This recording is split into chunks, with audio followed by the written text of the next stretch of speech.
The lost civilizations of the Middle East and how to find them. Guys, I'm Brian Osborne, joined by Dr. Nathaniel Jeanson, and today we're talking about his book, Traced. If you're not kept up with this, you will want to start watching now. Maybe go back and watch the older videos and the new ones to come.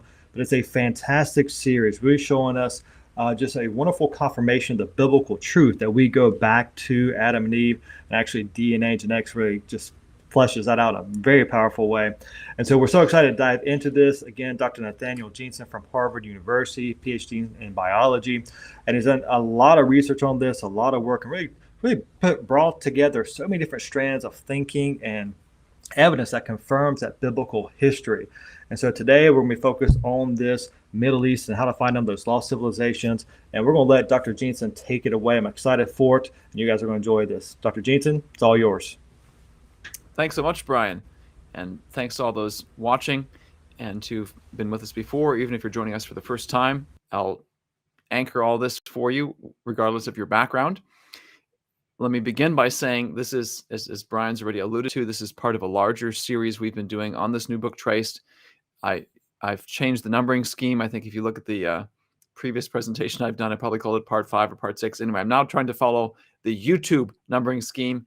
So if you're confused about that, that's what I'm going on now, and I'll tell you how you can find the rest of this series here in a moment. Before I give you some of the background, especially for those of you who've been watching us in real time, you know there's been a gap in some of these presentations and review where we've come from, where we're going. The big picture point that I want everyone to follow is that the focus of this book, as well as the focus of this series, is on the history recorded in the male inherited DNA, the Y chromosome. We're calling, or the endorsement for this book, Traced, says this is the new Rosetta Stone of human history. And this DNA-based generation by generation family tree for global humanity is what we're calling this new Rosetta Stone of human history, the key to understanding the history of peoples and so many more. There's points we brought up that I'll review here in a moment in the previous videos. If you've been following us for an even longer period of time, you might recall that we did a video series back in 2020, 25-part series, New History of the Human Race. That was some of the preliminary research to what's now found and traced. You can find that also on our YouTube channel, Answers in Genesis YouTube channel, New History of the Human Race. We promised a book at the end of that series. This is the book that that fulfills that promise. Now, I'm going to bring up now a second video series because this is now related to this book. Again, if you've watched in real time, you'll know, hey, there's been a multiple week gap. We're resuming this series. We had about 6 videos in total. I've given you a screenshot here. What we're calling video number 1 is the 1-hour summary. There is some overlap between that and subsequent videos. There is also unique content that I'll point you towards in a moment here and explain it and how it relates to what we're about to do. But if you go to find this series, if you go to the Answers in Genesis YouTube channel, you find the playlists tab, you'll find this series then, and videos that we're going to keep adding to it. And I'll tell you about what's coming down the pike here in a moment. That's where you can find these other videos. And just to review what we've covered, again, we're using this metaphor of a Rosetta Stone. And part of the reason we're using that is if you know the history of the original Rosetta Stone, this was a literal stone found in Egypt that had Egyptian hieroglyphics, Egyptian cursive, Demotic was the script, and then ancient Greek. And so at that time, late 1700s, no one could read the Egyptian hieroglyphics. Here was this massive window into the past, and it was a dark, opaque window. No one could figure out what the Egyptians themselves had said about their history. Now we've got this DNA-based generation by generation family tree for global humanity based on the Y chromosome, and it gives us a brand new window not only into Egypt's past, but into the history of virtually every people group on Earth. One of the most surprising aspects of this tree, we've subtitled this book, Human DNA's Big Surprise. We could have made it plural for that matter. You can find Noah at the base of this tree, a mirror image of Genesis 10. Again, I'm going to go through these points, these 9 points very quickly because this is part of what we covered in that original series. We can find echoes of the genealogical line of Abraham and his descendants. To apply this personally, any male, any family that has a male in it who gets a Y chromosome test can trace their ancestry back in time to a specific son of Noah. And just to pause here for a moment, because I've had a number of people email me who've watched that original series, and we requested people to write in if they had questions about the genetic test. that's a great way, again, to if you're watching this later or whenever and say, hey, what do you recommend in terms of getting a Y chromosome test? I'd say email me again. I'll tell you in a moment how you can do that. My experience so far has been 23andMe gives some of the best detail on the Y chromosome for the money that you pay. Originally, I had said family tree DNA, and then I had a bunch of people write in with their 23andMe results. And I thought, well, that's a great amount of detail that you get for the price. But these things change. So again, I recommend send me an email, and I'll show you how to do that in a moment to find out where things stand at the moment you're looking into it. We also talked about, and this is the point we're going to camp out on for some time now, for another 4 or so episodes going forward, the question of the history of the peoples around the globe. And I'll tell you about the outline the book follows and how we're applying that now to this video series. We also talked about this concept of so-called prehistory. If you're a creationist, this would be what I'm referring to here is post-Babel pre-written records. One of the most preeminent examples of this would be the pre-Columbian Americas, where they must have come from someone in Genesis 10, but the records have been lost or they've been destroyed. And up until the point Europeans arrive, there's been a tremendous amount of mystery. The research in this book, the research on the Y chromosome, explodes what we know about the pre-Columbian Americas. We have a whole video about that, probably the most watched video so far in this series. This research has dramatic implications for how we think about race and ethnicity. In short, the so-called races have changed multiple times in human history according to this family tree. So how do you even talk about white, black, brown, African, Asian, European, when there's been so much intermingling and the history of humanity is so messy? It really undercuts the foundation that racists try to invoke to advance their destructive ideas. There's applications of this for missions, and what I refer to in the series is I have an increasing number of examples of indigenous histories that mainstream science might reject or neglect, that if you compare it to the history in the Y chromosome tree, you find this profound echo. And then on top of that, you can connect any people group now back to specific men in Genesis 10. I also went through some of the lines of evidence showing that this research represents one of the strongest arguments in print for the recent origin of humanity.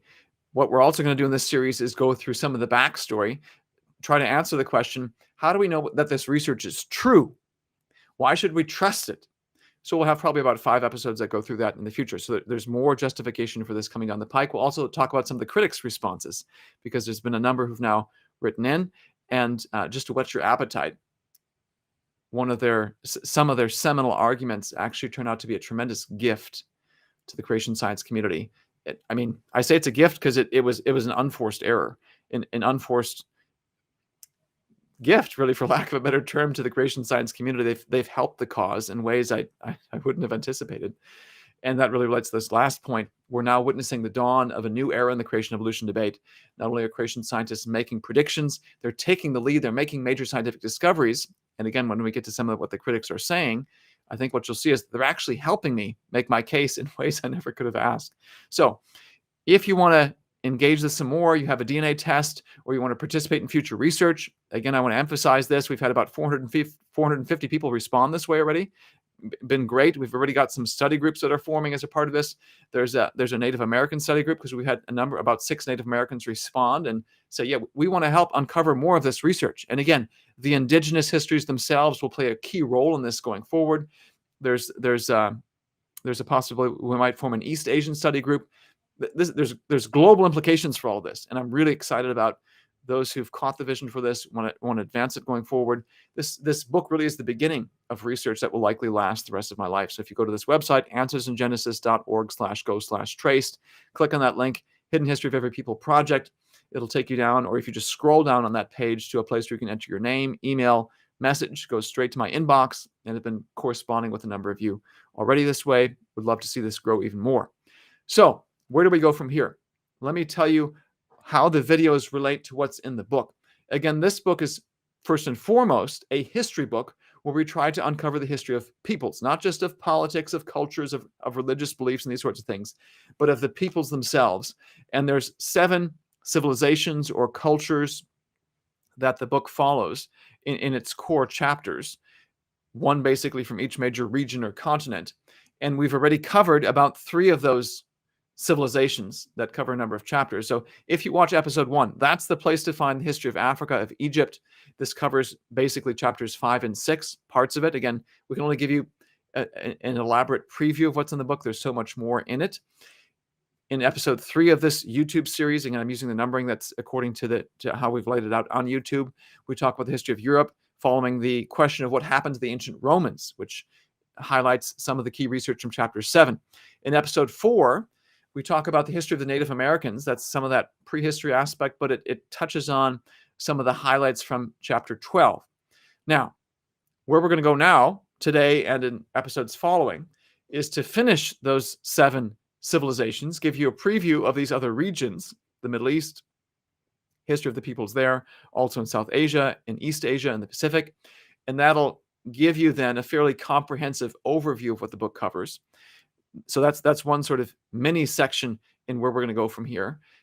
I also mentioned we're probably going to do about 5 episodes eventually on answering the question, how do we know that the conclusions in Traced are trustworthy, that they're valid, that they're scientifically legitimate, and there's some backstory I'm going to walk you through, and really a decade worth of research that's behind what's going on. And this is, in a sense, also a preemptory response to the critics, which will eventually get to some specifics in this series of here's what the critics have said, here's a response to it, and again, what I'm going to get at, and you'll have to see it to believe it, and actually evaluate for yourself, is I couldn't have asked for a better gift from these critics. They've actually helped the creation science cause. So join us for those future episodes. In the time we have remaining, I want to very briefly, because we're trying to make these just short 30-minute segments, talk about some of the history of the peoples of the Middle East. I'm going to take the angle of and focus on those lost civilizations of the Middle East and how to find them. And so one of the main things this episode is going to do is be forward-looking. Now, before we go forward-looking, we have to first understand what we know and what we don't know about the history of the Middle East. There's plenty that my chapter in the Middle East, I think it's chapter 8 in the book, covers. But there's also things that once you get to chapter 14 in the book, there's things that aren't covered. So let me just briefly review some of the major civilizations in the Middle East, talk about which ones we have a good genetic answer for. And of course, as the title implies, what we're going to get at is the goal I'm going to try to bring us towards is identifying which ones we do not yet have genetic evidence for, and yet is the key term, and then how we might go about uncovering them. So one of the main takeaways then here is there's a tremendous amount of research left to be done. It's quite exciting. And some of you watching may have the answers to some of these ancient mysteries in your DNA. We'll get to that at the end. So where to begin? Let's begin with the cradles of civilization, viewed often as the birthplaces of major concentrations of humanity. And of course, the ancient civilization of Sumer is one of these cradles. So I have on this map some of the majorly recognized cradles of civilization. For Europe, we have the Minoans. For Africa, Egyptians. Middle East, as I mentioned, the Sumerians. For South Asia, the Indus River Valley civilization. For East Asia, the Yellow River Valley. And for the Americas, the Olmecs. So Sumer is one of the preeminent examples of this. If you're thinking about the history of the Middle East from a biblical perspective, Sumer takes on additional significance. So let me sketch for you real fast my view of Genesis 10 and 11 and why Sumer plays such a significant role and becomes even more mysterious in this context. So my view is that after the flood, Noah, his wife, his sons and their wives, 8 people come off the ark. God commands them to be fruitful and multiply and to spread out. Genesis 10 records some of their descendants. Genesis 11 talks about their disobedience to that command. They do not spread out. They say, let's build a city, let's build a tower to the heavens. And to force them to accomplish God's purposes, to spread out, God confuses their languages. And my view is that the names in Genesis 10, there's around 70 of them, represent the fountainheads of the original ethno-linguistic groups. There's been a tremendous amount of linguistic diversification since then. But if you want to find out who did we come from, you go back to Genesis 10.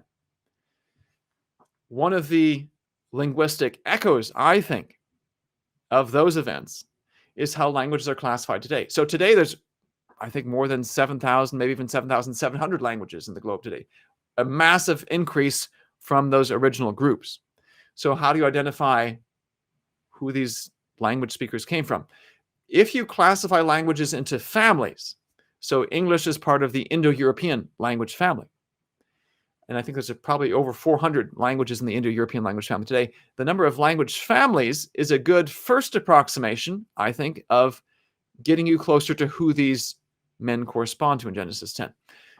If you look at the Ethnologue, one of the major academic databases of linguistic classification today, there's about 150 language families listed. That's more than twice 70. However, from my last check, I think is around 80, whatever the number is, it's a significant number of language families that are all American. My point is, in the Americas today, the language classification is somewhat of an outlier. There's not that many languages broken up into a whole bunch of different language families. In Africa, by contrast, there's a tremendous amount of languages, I think over 2,000, maybe 2,400, all lumped into a handful of language families, 4 or 5. There's a big contrast. The Americas are an outlier, and I anticipate that with time, the number of American language families will be reduced as language families get combined into one another. Okay, the reason I give you that context is the language of ancient Sumer does not belong to one of the known language families. It's a language isolate. What I'm getting at is the people of Sumer may have been their own separate ethno-linguistic group that went from Babel and then may have disappeared. There's some really intriguing history in these peoples that we need to uncover. How it exactly relates to biblical history, these sorts of things. There's something unique about them. I'm also going to bring up the Elamites. They aren't necessarily as famous as the Sumerians, but I bring them up because Elamite, that language, is also a language isolate. So who do they come from? Now you do have in Scripture, Genesis 10, Elam is a son of Shem. So were they Semitic? How do you make sense of all that? There's some really interesting questions to be answered at the earliest stages of Middle Eastern history. I'm going to fast forward a little bit to some of the more familiar civilizations, especially if you're a student of Scripture. The Assyrians play a big role in Scripture. Here's a map of the expansion of the Assyrian kingdom with time. They enter the biblical record. When you read about the divided kingdom the divided kingdom period in Israel's history, when you have the northern kingdom and the southern kingdom of Judah, northern kingdom, of course, is conquered, as this map shows, by the Assyrian army. There's a little pocket of Judah that survives. They don't last much longer than the northern kingdom because Babylon eventually comes in, conquers Assyria, conquers the southern kingdom of Judah. This is the end of the Israelite kingdom period, and this is still several centuries before Christ. The Babylonians eventually get conquered by the Persians or the Achaemenids. They rule the Middle East for about 2 centuries. Persian is classified as an Iranian language, which is part of the larger Indo-European language family. And I bring that up because I want you to see just how long Iranian speakers rule the Middle East. So here I've got about 2 centuries. Well, what is that? About 220 years worth of Persian rule in the Middle East. The Persians are overthrown by Alexander and his Greek armies. Darius III, the Persian king, dies in Central Asia. Before I had to go and revisit much of this history, I didn't realize how much of a connection between the ancient Middle East and the Iranian area and Central Asia there was throughout history. So Alexander dies shortly after his conquests. His kingdom is broken up among his generals. He dies in 323 BC, I think, in Baghdad. And not too long after, so less than a century after that, you have the Parthian Empire coming back down from Central Asia and establishing a kingdom here. The Parthians are Iranians, once again, so linguistically related to the ancient Persians. And you can see here they rule for, so roughly 250 years up until the time of Christ, and then another 225 years. So that's, if you add that in with about the 220 years of the Persians, you're looking at maybe 700 years or so. So 250 plus 225 gets you about 475, I think, and then add another 20 years, round up 500, maybe 600 years, 700 years of Iranian rule. Parthians are followed by the Sassanids. Sassanids are also Iranian peoples. So 225, 3, 4, 5, 6, another 400 years. We're talking now, we're more than a millennium of Iranian rule before that gets overthrown by the Arabs, whose kingdom, Muhammad's kingdom, begins in the 600s AD, and of course he goes conquering North Africa, and his followers rule for some time in Europe and Spain, what's now Spain, also in the other direction towards the borders of modern India, and also into Central Asia. Again, I'm just giving you a fast-forwarded view of some of the peoples and kingdoms that have played a role throughout the Middle Eastern history. I want to jump now to the Turkic peoples, another major group that comes down through the Middle East. This kingdom over here doesn't last that long. Yes, the Arab Muslims rule parts of the Middle East for quite some time going forward, but in about 1000 AD, the Turkic peoples, who enter the historical record about 400, 500 AD, begin to go conquering through the Middle East. The Seljuk Turks, you can see their king, the extent of their kingdoms down through here, eventually ending up here in Anatolia. So I think of Turkey as Turkish people as here in modern Turkey. The Turkic peoples, the speakers, originated from over this way and fairly recent in human history came down through the Middle East. The Seljuk Turks were almost kicked out of Anatolia by the Mongols. When Genghis Khan and his followers go conquering, you can see they almost conquer the entirety of Anatolia. His kingdom breaks up into 4 parts, in which there is a Middle Eastern part, the Ilkhanate down here. That kingdom is not the end of the Mongol story. Tamerlane comes down and it goes conquering through the Middle East himself. There's other Iranians who follow him. So the Iranians have this 1,000, 1,100 year period of reign. There's several centuries thereafter. They keep reigning. You may have noticed that the kingdoms I highlighted tend to be sort of the eastern half of the Middle East, not so much the western half. If you go back to the Greek and Roman times, the Romans have a strong presence there for quite some time. The Byzantine Empire has a presence there. Of course, the Arabs come up and conquer part of that region. But at this late stage of history, the other half of the Middle East is dominated by the Turkic peoples, the Turkish peoples, once again, in this case, the Ottoman Turks, whose empire after the Mongol reign restarts here and re-expands from that point forward. And I have this map in the book. I'm not going to spend a long time on it, but you can see here they reach through sort of the western half of the Middle East, excuse me, and then down here into the Arabian Peninsula. So there's a brief sketch of some of the major civilizations in the Middle East. All that to give us context for this question. Excuse me, dealing with sinus stuff. So do any of these peoples that we covered get the tickle out of my throat? Do any of these civilizations have descendants to this day? And this is where we bring back into the equation this new Rosetta Stone of human history, the DNA-based generation by generation family tree for global humanity based on the DNA of about, so this tree right here that I'm showing is based on the DNA of about 600 men. The book goes through massive amounts of data from all sorts of studies. This particular tree from 600 men is a good representative example because it has individuals from the Middle East, from North Africa, Sub-Saharan Africa, Europe, Central Asia, South Asia, East Asia, the Pacific, Native Americans in this tree. So all sorts of examples, all sorts of peoples represented. Now, I'm not going to walk through the justification for, yeah, we can see the genetic echo of this group and of this group and this group. I'm just going to summarize it real fast for sake of time. Because I'm trying to keep these episodes fairly short and whet your appetite for the much more detailed justification that exists in the book. One of the main examples I'm going to walk through, again, very briefly and at a very 30,000-foot level, deals with the question of the fate of the ancient Persians. Again, I emphasized in that brief review just how long Iranian peoples, whether it's Persians or Sassanids or Parthians or these sorts, how long Iranian-speaking peoples have been in the Middle East, even modern Iran. Farsi is an Iranian language. Okay, well, of course it's spoken in Iran. My point is in terms of linguistic classification, it's Indo-Iranian, that grouping. Not surprisingly, given how long Iranian peoples have been ruling in the Middle East, it should be no surprise that we can find a genetic echo of them. As a general rule of thumb, around the globe, you can see this principle of last conqueror, last man standing tends to win.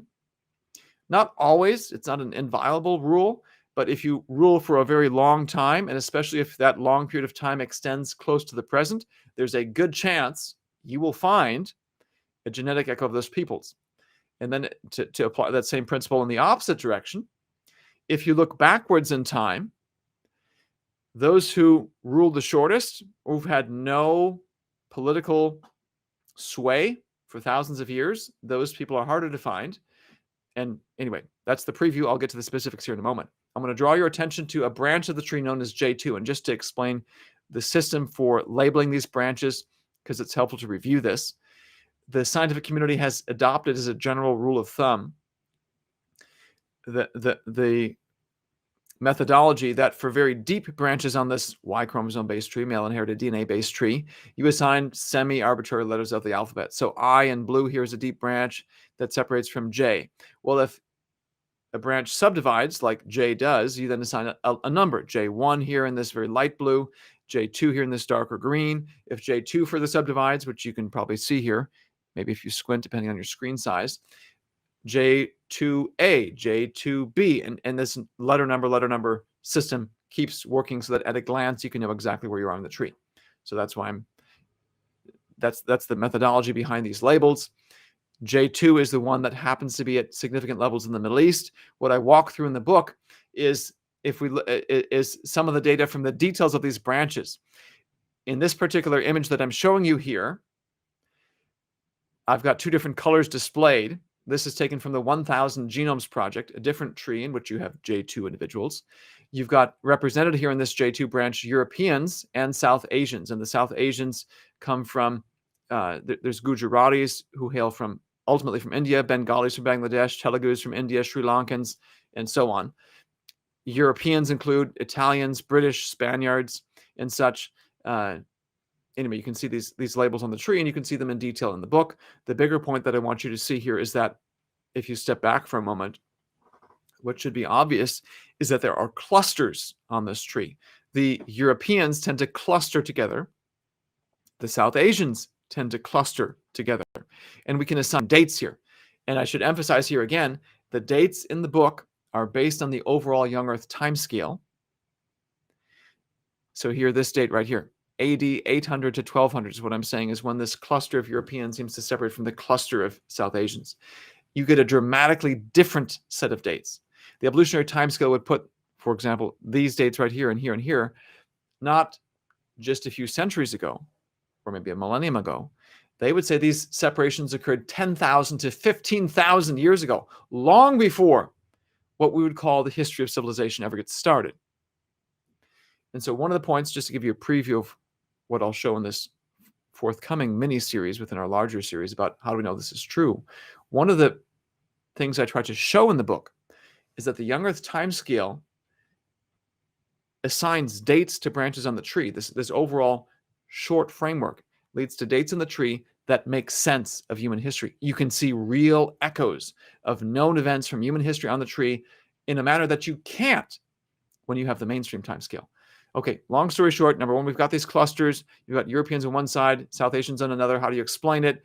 There's a couple different scenarios I walk through in the book. I'm skipping these slides just real fast for sake of time. What I land on is the most likely explanation is that there was a population of J2 individuals between Europe and South Asia, and that they then migrated and went their separate ways. And it just so happens this is exactly what we know from human history. Turkic people seem to be the explanation for J2. Now, if you watch the 2020 video series, that's basically where I stopped and said, well, J2 looks Turkic in origin. If you look at the geographic distribution of J2 and where Turkic languages exist today, I make some arguments there as well.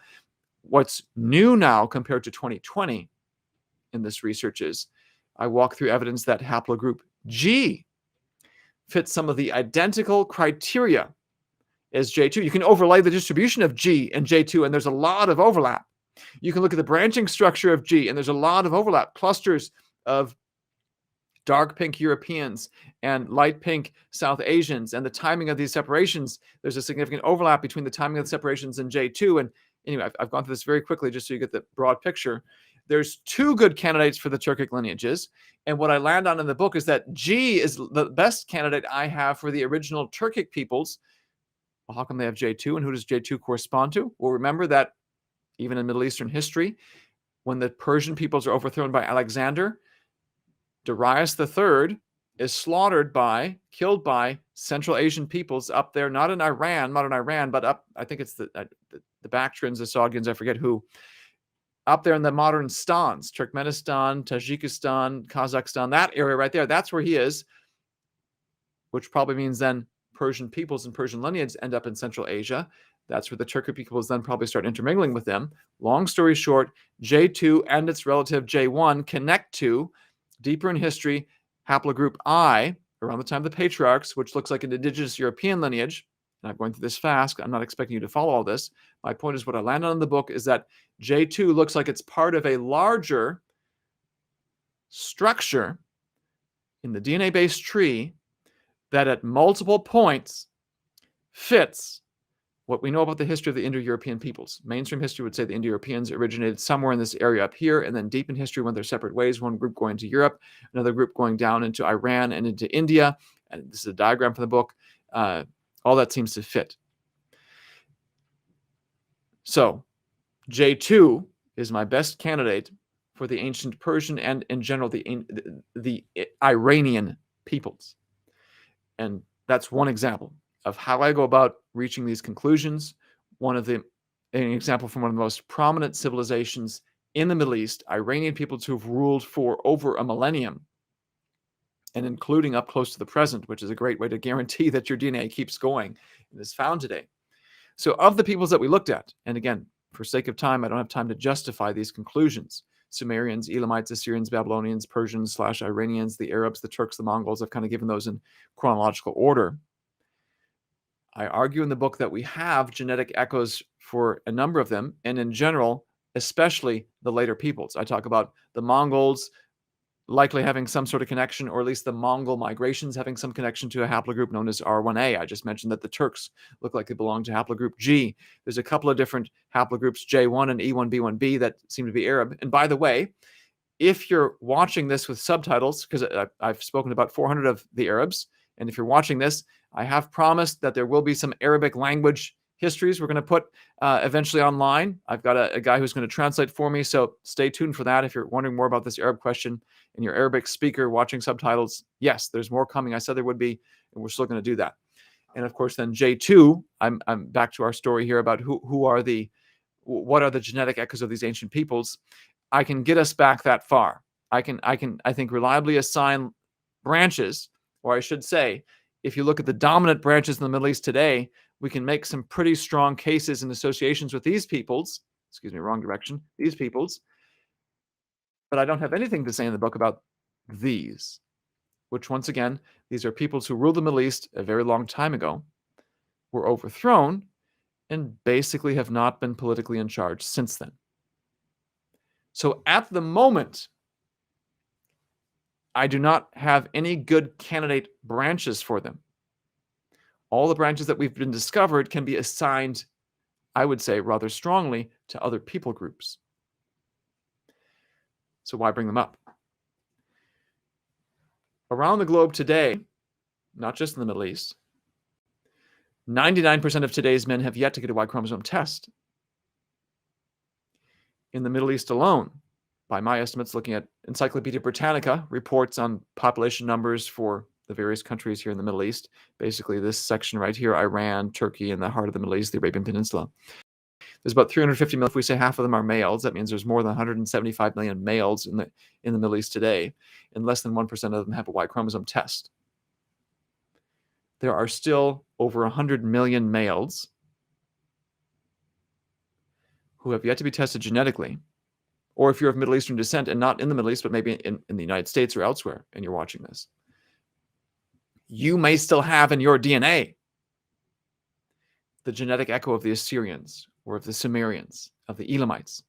There is still a tremendous amount of genetic information to be gathered, and I'm optimistic that so long as subsequent civilizations didn't try to commit genocide against the descendants of the Sumerians, of the Assyrians and such, these answers are still out there. So once again, if you want to participate in future research, or maybe you've taken a DNA test, you want some help with it, or hey, I've got a rare result, would love to hear about this. answersingenesis.org/go/traced.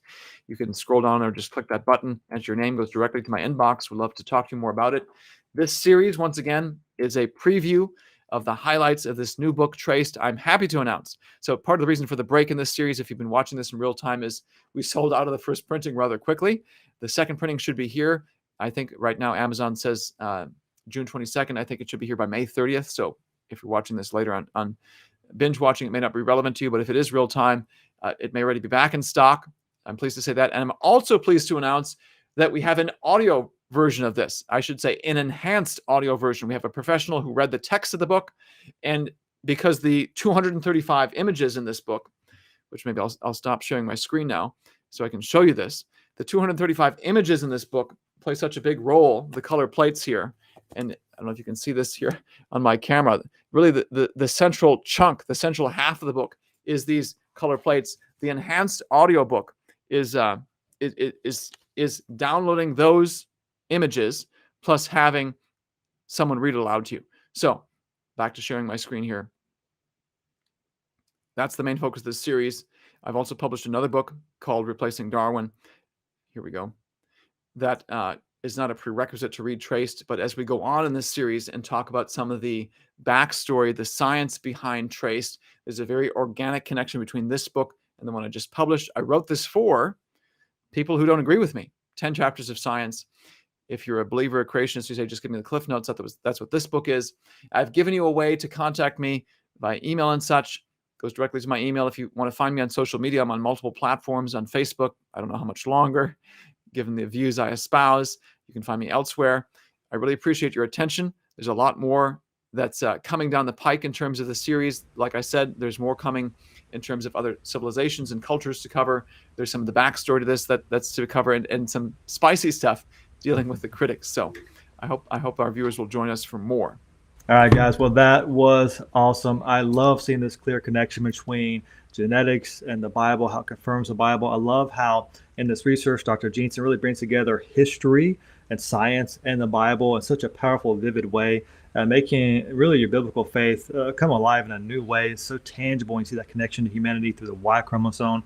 And this really connection between history and the expression of genes, and really, again, that confirmation of the Bible. It's so well done. And that was just a little taste, just a tiny little bit.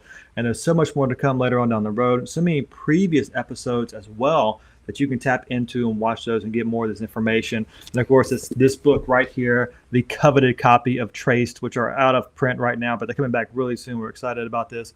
And we're so excited about the interest that has been generated by this book for just truth, and truth found only foundationally in God's word. And again, science and genetics will confirm that. And so we got a lot more coming down the road. We're so thankful here at Answers in Genesis for Dr. Jeanson for this research and for the interest in it. We got more episodes coming. We can't wait to do those, and we'll see you back here